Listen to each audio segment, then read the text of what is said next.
Hello বন্ধুরা, আজ আমরা করব তৃতীয় শ্রেণীর গণিত। খুব গুরুত্বপূর্ণ দুইটি অঙ্ক করব। বিজোড় সংখ্যার 10টি প্যাটার্ন তৈরি করি, যা 47 থেকে শুরু এবং প্রতি ক্ষেত্রে 2 করে কমবে। এখন আমাদের লিখতে হবে বিজোড় সংখ্যার প্যাটার্ন,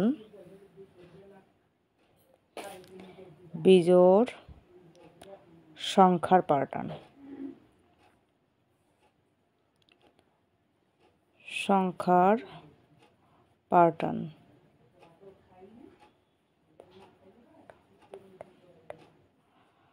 তৈরি করি, যা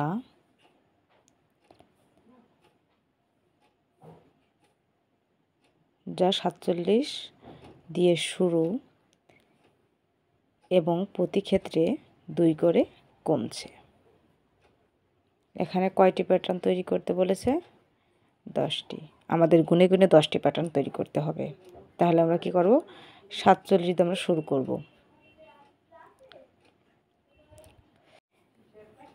এখানে সংখ্যার প্যাটার্ন হলো, এইভাবে লিখে নিতে হবে। প্যাটার্ন হলো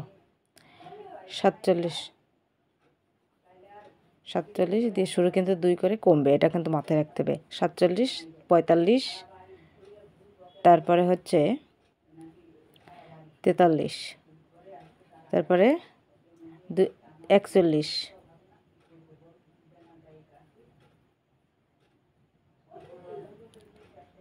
39,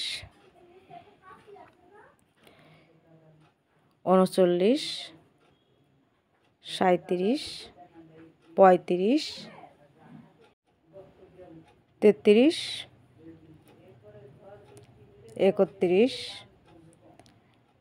31, তারপর 29, 1টা 2টা 3টা 4টা 5টা 6টা 7টা 8টা 9টা 10টা। এই হলো 10টা বিজোড় সংখ্যার প্যাটার্ন। এখন আমরা আরেকটা অঙ্কের সমাধান করব। একটি লাইনে রাজু সামনে থেকে সপ্তম এবং পিছন থেকে দ্বিতীয়। সেখানে কতজন শিশু আছে? তাহলে প্রথম থেকে সপ্তম এবং সামনে থেকে দ্বিতীয়। তাহলে দ্বিতীয় মানে রাজুর পরেও একজন আছে, তাহলে এই এক, তার আগে রাজু, তাহলে প্রথম থেকে দ্বিতীয় হচ্ছে। তাহলে 7 আর 1 কত হবে? 8। যোগ করলে উত্তর হয়ে যাবে দ্বিতীয়। এখানে যদি 2 যোগ করা হয় তাহলে বলো ভুল হয়ে যাবে। তো বন্ধুরা, এই ছিল আজকের ভিডিওটা ভালো লাগলে অবশ্যই একটা লাইক করুন। আমাদের চ্যানেল নতুন হলে চ্যানেলটা সাবস্ক্রাইব করুন এবং ভিডিওটা পেজ থেকে দেখে থাকলে পেজটাকে ফলো করে অবশ্যই আমাদের সাথে থাকুন। ধন্যবাদ।